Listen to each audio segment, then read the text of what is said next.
Pemirsa, gempa bumi terjadi di Masyarakat Aceh Barat Indonesia dengan telah kekuatan magnitudo 6,4. Hampir setiap tahunnya, gempa terjadi dengan berbagai kekuatan di berbagai wilayah, mulai dari yang kecil hingga yang menyebabkan kerusakan yang besar dan banyak korban jiwa.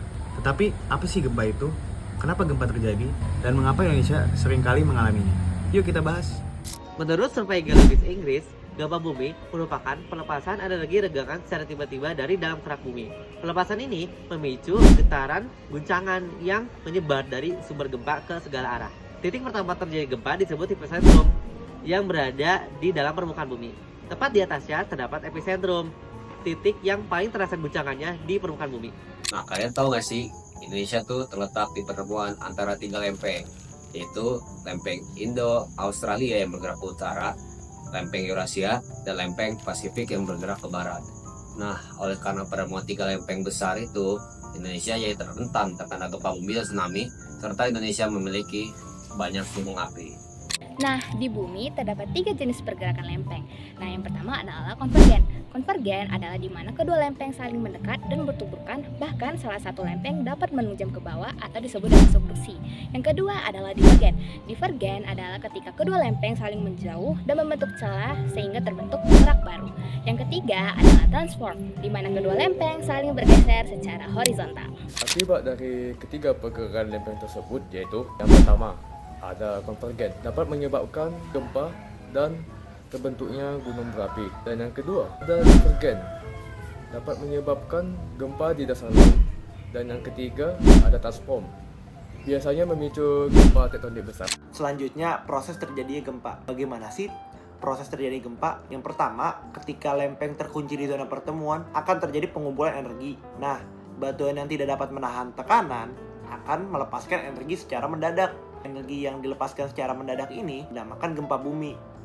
Secara sederhana, gempa bumi itu ada ketika dua lempeng bertemu dan terkunci di zona pertemuan, energi dari lempeng tersebut akan terus terkumpul. Jika tekanan ini sudah terlalu besar dan tidak dapat ditawan lagi, pelepasan energi akan terjadi secara tiba-tiba. Pelepasan energi secara tiba-tiba ini yang kita sebut dengan gempa bumi. Selanjutnya, pengukuran gempa menggunakan skala Richter dan MMI. Skala Richter digunakan untuk mengukur magnitudo gempa, yaitu seberapa besar energi yang dilepaskan. Skala ini bersifat objektif dan hanya memberikan satu nilai untuk satu kejadian gempa. Sementara itu, MMI atau Modified Mercalli Intensity mengukur intensitas gempa berdasarkan dampak yang dirasakan manusia serta kerusakan yang terjadi. Skala ini bersifat subjektif karena didasarkan pada laporan saksi mata. Nilainya berkisar dari 1 tidak terasa hingga 12 kerusakan total.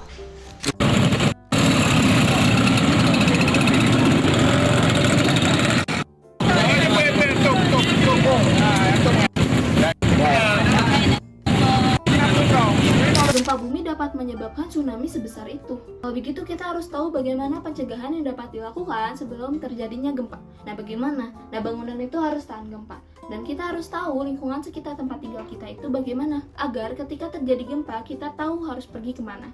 Dan kita harus memastikan barang-barang di sekitar kita itu aman, agar ketika terjadi gempa, barang tersebut tidak akan menimpa kita. Lalu bagaimana solusi ketika terjadi gempa? Ketika kamu berada di dalam ruangan, kamu harus memastikan kepala kamu terlindungi dengan berlindung di bawah meja, atau di bawah tempat tidur, atau dengan bantal, atau dengan sejenisnya. Ketika kamu berada di luar ruangan, kamu harus memastikan lingkungan sekitar kamu itu terhindar dari bangunan tinggi, tiang listrik, pohon tinggi, dan sejenisnya. Setelah terjadi gempa atau pasca gempa, terdapat 2 hal yang teman-teman harus lakukan. Yang pertama, berikan bantuan. Berikan bantuan kepada orang-orang yang terkena gempa di lingkungan sekitar kita. Lalu yang kedua, dengarkan informasi. Jangan bersikap gegabah dan panik, tapi tetap tenang dan dengarkan informasi dari pihak berwenang, seperti kepolisian atau badan yang berwenang mengatasi gempa tersebut. Nah, dengan adanya informasi ini, teman-teman akan bertindak sesuai dengan informasi yang benar dan tidak bertindak secara gegabah. Mitigasi bukan hanya soal takut, tetapi soal tanggung jawab. Karena yang selamat bukan cuma yang kuat, tetapi yang siap. Paham? Bye!